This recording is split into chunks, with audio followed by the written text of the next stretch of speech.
Hi everyone, it's Ren here. Welcome to my room, guys. I hope you are well today. Today is Saturday. I'm going to release a video on Sunday if everything goes well, but today I want to continue with the theme of the Infinite Castle, my recent novel, which you can get for a very affordable price on Amazon, on the links down below in all the languages, in everything. Existential novel that could be described as a novel featuring an INFJ character, and this is what we are going to be discussing today, because a few months ago, and I wish I had reacted to her review before, but a few months ago, one of my viewers, who also happens to have a dynamic and growing and interesting channel of her own, Ingrid, Radish Raven would be her YouTube username. She released a video of The Infinite Castle, a video review of The Infinite Castle. She got the book and she released a pretty detailed review, about half an hour long. So I've linked it, before in my description box to a previous video, but I will link it again. Because it goes quite in depth. I checked it twice, listened to it twice at an interval of a few months, most recent time being yesterday, so it's very fresh on my mind. And I think that I like to react to her review. I mean, I think that her review is a really great review. It's really insightful review, which takes an interpretive prism, which is the prism of looking at it through the lens of it being both like a work by an INFJ and also a work featuring an INFJ narrator. So her review is not just about the INFJ perspective, because the book is, I would say, very much lives on its own as an independent kind of work of literature. But you could certainly take that angle. And because in this community and in Grid community, we're interested in these type discussions and questions, it's only fair to look at it through that lens. So far as her INFJ perspective is concerned, I mean, she's an INFP herself, but she has keen insights into the INFJ personality, and she has friends who are INFJs. I think her best friend is an INFJ, so she has a lot of interesting perspectives on the INFJ-ness of the narrator. These are themes that I've discussed most recently in my video from last week, so I don't think that I'll return to that. I'll focus instead on like three topics, three themes, broad themes of Ingrid's review. And these themes can also be looked at through the angle of whether I agree with what she says or not, whether my position is in agreement or in disagreement, which, by the way, the fact that I'm the author of this book does not mean that I am in a privileged position as regards who's right and who's wrong. So if there is agreement between us, that's great, and you'll see that in the first topic that I will tackle, there is agreement. If there is mild or complete disagreement, it does not follow that she's wrong and I'm right, or that my position holds in any way more weight because I'm the author of the book, because I'm the author of the book, yes, but she is a reader of the book. She has an experience on the book that is different from mine, that is bound to be in some ways a lot more insightful, because she is able to experience the story from a perspective that is not so deeply embedded in the experience to start with, because I wrote it, But nevertheless, I'll offer perspectives on where I differ from her, and that's great, because we can have a conversation, we can pursue the conversation. Usually when there's agreement everywhere, a conversation ends up, sort of just coming to a close. And that's fine too. But, if the conversation can go on, that's also great. So let's look at let's look first at where I agree with her, and you'll see that it suits me to agree with her. Then let's look at where I only partially agree with her, and so partially disagree, and then let's look at the theme where I'm not in agreement with her, where I disagree with her. Then again, I might have as the author of the book and more besides, I might have a vested interest in this disagreement. And I think that, as I get further reviews on the book and further impressions, my own position might change as well. At the moment, it is not in agreement with Ingrid. So, number one, humor. Humor. When you read the sort of presentation / synopsis of The Infinite Castle, and you see that it says that it blends the angst of Dostoevsky, the absurdism of Kafka, and the magic of Murakami in a post-existentialist chronicle of madness, redemption, and love. You don't exactly think to yourself, "Oh, this book is going to be hilarious," But, I'm really glad that Ingrid has picked up on the fact that actually, in part, it's quite funny. It sounds a bit almost like pretentious of me or presumptuous of me to just say, just out loud, straight out, my book is funny. It's not for me to say, really. I think it's funny, and I laughed quite a bit, whilst constructing parts of it. But ultimately, if there was consensus among the readers that nobody found it funny, then I think I'd be obliged to say, well, perhaps it's not such a funny book. I'd have to admit that maybe it was a funny experience for me to write. Doesn't mean it's culminated in the production of a funny text. But Ingrid seems to have been amused by it. Of course, she also says that she was horrified by it in other respects, and that she was upset by it, and that she cried, and that there's a quote from her review that made me smile and even laugh.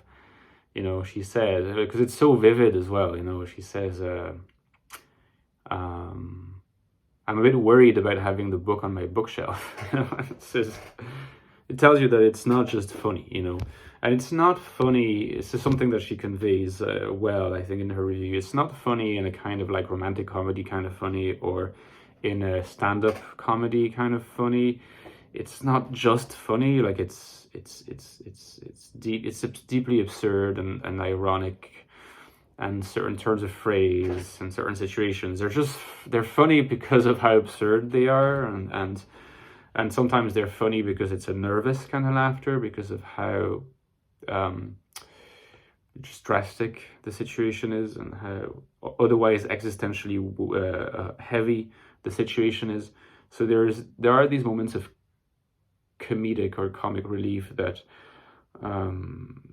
are more than just humorous, but the humor is there. At least that's how I experience it. And in fact, Ingrid mentions that she is not familiar with the work of Dostoevsky, or the work of Kafka, or the work of Murakami. Now, I think Dostoevsky, to be fair, not all his works can be described as funny, but certainly the work of his that influenced me the most for The Infinite Castle, which is Note from the Underground, or Note from Underground. So if you have not read this book and you're interested in Dostoevsky, this is well worth reading. It's kind of a novella. It's not particularly long, and it's probably the first of his important works. Chronologically speaking, it's sometimes considered, the first work of existentialism, either in literature or in philosophy, literally the first existentialist work. What's wrong with my voice?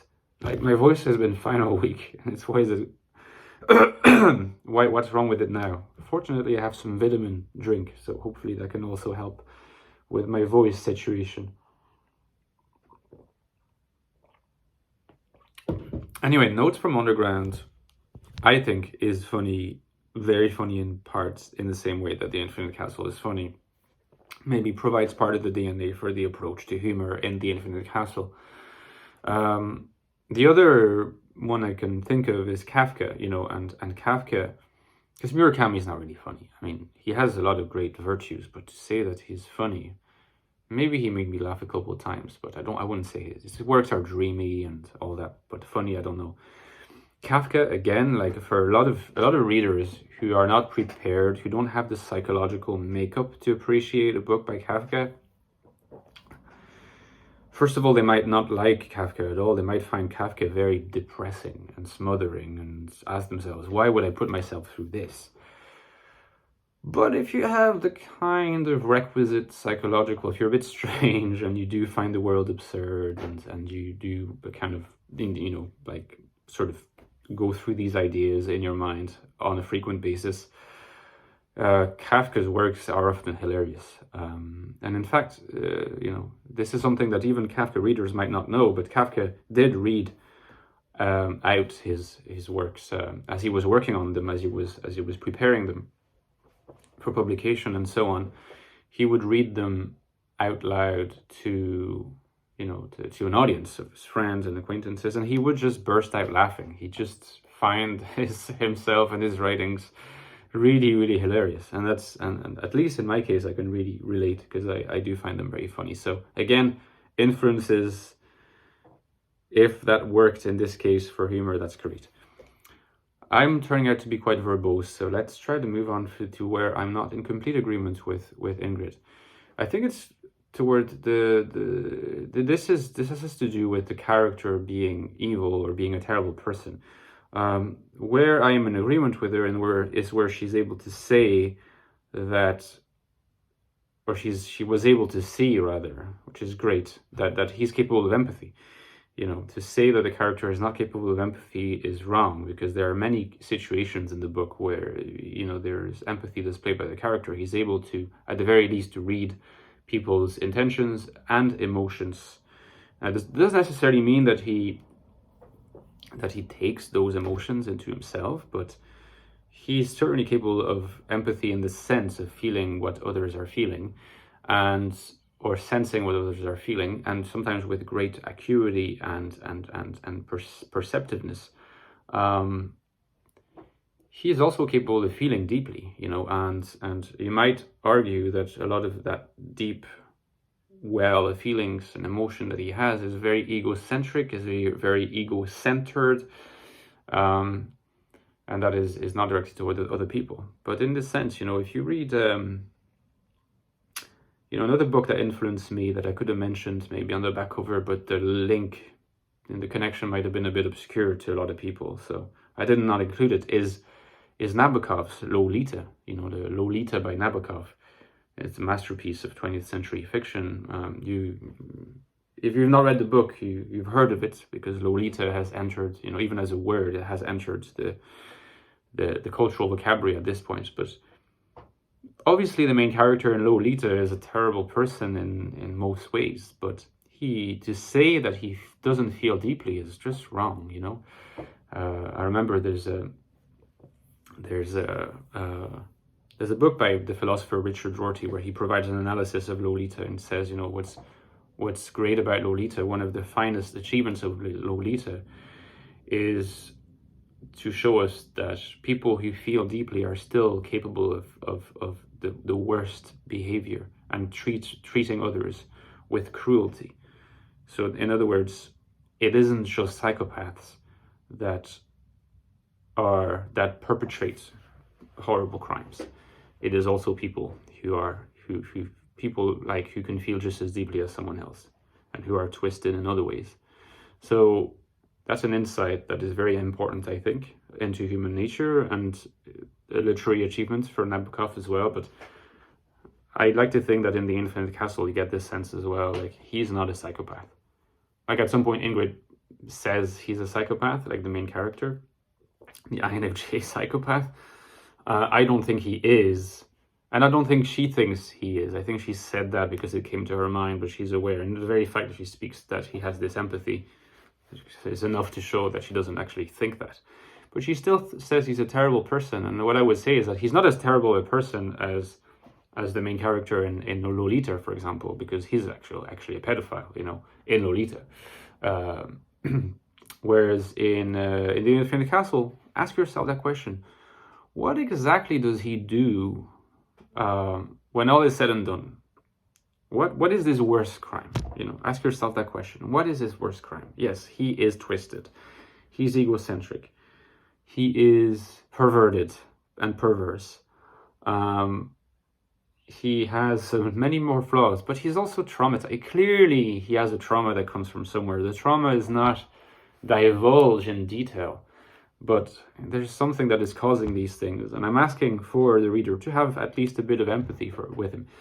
It's true that so far, the people that have been giving me their impressions on the book, like, they have not expressed any kind of empathy. And so perhaps that's something that I didn't quite achieve, to manage to open a door or to extend a bridge for the reader to at least feel a little bit of empathy for the main character, because clearly that's a tortured mind, it's a tortured soul, and it's suffering. So yes, it would be wrong to say he's a good person. I'm not saying he is, but he's a human being, and he is us in a way, like, there's nothing psychopathic about him, is what I mean. Now, just to finish with the last theme, and there will be connection to the previous one, and that's the theme where I'm in disagreement with Ingrid. Like I said, I may have a vested interest in being in disagreement with her, because she basically is saying that everything that has to do with the female character in the book, the main female character, and I won't spoil any further, and the sexual content could have been taken out, and it would have made for just as good a book, just as good a narrative, and perhaps even a better one, that the book wouldn't have lost any of its unity of message. Well, maybe that's not the right way to phrase it, because in other parts, Ingrid frequently says that the book doesn't make sense to her. She liked it as an experience, as something that was thought-provoking and that was a unique kind of text to engage with, but that it still doesn't quite make sense to her, and so maybe the unity of message is not the right way to put it, but at least that the book would have been, just as impactful and a narrative and an experience without all the sexual content and without perhaps the very existence of the character with whom the sexual content becomes first possible and then is actualized in various twisted ways. Now, I don't agree with that, because you see, there's a genealogical reason for that. The first is that I think that my characters are, if you remove the sexual dimension from them, they become very abstract and very mechanical. That's kind of what you get in Kafka, but Kafka was a genius in many other ways. So there's not a lot of sex in Kafka, although there is some implied stuff. But in my book, first of all, what I want to say is that's how I felt I wanted to write it, and so that's how it happened. I did not want to start thinking about, okay, what should I do so that it will be well received or it will work best. I just wanted to write something that I enjoyed writing, and maybe that is concerning about me, that I enjoy writing. I enjoyed writing something like this, but I see a lot of my books as explorations with the unconscious. Instead of writing academic or psychiatric books on the explorations of the scholarly books on the explorations of the unconscious, encounters with the unconscious, like Carl Jung did, and is maybe the finest example of such exploration. I do the same, but in fiction. I do the non-fiction stuff in the Ecstatic Soul, and I do that in online discussions on Discord and elsewhere. but the deepest explorations of that are really in my fiction, you know. And so if you think about my fiction as elaborations of unconscious encounters and unconscious narratives and symbols and themes and patterns, and the unification of those, maybe it can make more sense why it comes across as a bit strange and disturbing, because, you know, what's unconscious is not meant not to be disturbing. But of course that kind of features some sexual content, and it's the sexual content is very, very influential in the unconscious for anyone. And you know, maybe what triggered Ingrid is an encounter with her own unconscious. I mean, I don't want to start psychoanalyzing her, and I don't think that it would be appropriate. But unfortunately, even though I'm sorry that happened, and it's good that she noticed it and that she had the alarm bells rung for her own sake and for the sake of her own psyche, I obviously cannot write anything authentic and spontaneously authentic if I start telling myself, oh, this may trigger this person or that person. So overall, like, the sexual aspects of the book, and it's not like it's 80% of it, you know, it's a part of it, and it's an essential ingredient in it, I think, also to understand Mr. Lynch's, the main character, psychology. There's very clearly part of his disturbances in a major way. The cause of his unbalance has to do with sex, you know, and I think that the dreams and there's the experiences that he relates and what he relates and the details he goes into, yes, they're uncomfortable and yes, they're strange, but they are essential to kind of getting a grasp of what makes him what he is and where he is, you know. If you start thinking about his experiences and his sexual condition, in terms of all the displacements and the transferences and the sublimations, I mean, all the psychoanalytical vocabulary that you can use, you'll start understanding a lot, I think, about what he does in terms of those sexual repressions and those sexual wish fulfillment delusions and fantasies, you know. So absolutely crucial, I think, to have in the narrative, and for the narrative to be appreciated in its full breadth. Doesn't mean that everybody has to agree, and for Ingrid and her particular proclivities, maybe it wasn't really for her. But I do not regret putting it in, because for me it was absolutely crucial. Anyway, it's been very long, so I'll stop here. I'll share this link with Ingrid, obviously, and I hope you guys enjoy that. For those who will watch it, don't forget that I'm also on Patreon if you want to support me there, and the Ecstatic Soul is, of course, still available. See you guys.